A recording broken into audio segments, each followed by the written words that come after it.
I knew from a very young age that I am not only going to be a soldier, but I wanted to be a paratrooper.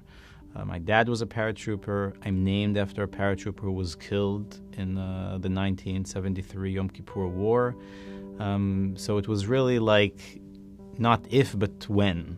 One of my first operations ever was entering a Palestinian home. You take over a house and use the house as a military point. And I remember the feeling of entering someone's house in the middle of the night, waking an entire family up, locking them in a room, and the house was ours. And I tried to find justifications for it. I tried to convince myself that this was okay. I couldn't convince myself anymore.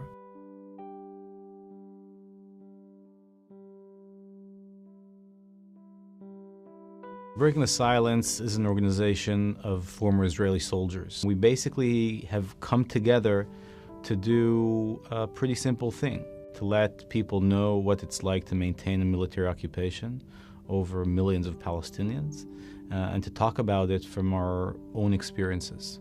When I joined the military in November 2004, I came in with a lot of enthusiasm. I thought I could be this good guy in a shitty situation. But when I started my actual service and I started the real duty, which was maintaining the occupation, I not only realized that this was happening and that I was part of it, but I felt that I have a responsibility to let my society know about this. The feeling that I'm coming in to protect my society, together with the feeling that I'm actually destroying another, just couldn't fit together. What drives me and what I think is the drive behind Breaking the Silence is very simple. We're trying to pick up a mirror to our society and say, hey, look, this is a reflection. This is what you sent us to do. This is what you're sending us to do. I think specifically the voice of soldiers is important for sure for what we're trying to achieve, is to create this awareness and debate. What we're doing now is still serving our country because we were sent there and we know what it's like. So it's much more difficult to dismiss. There's an opening here.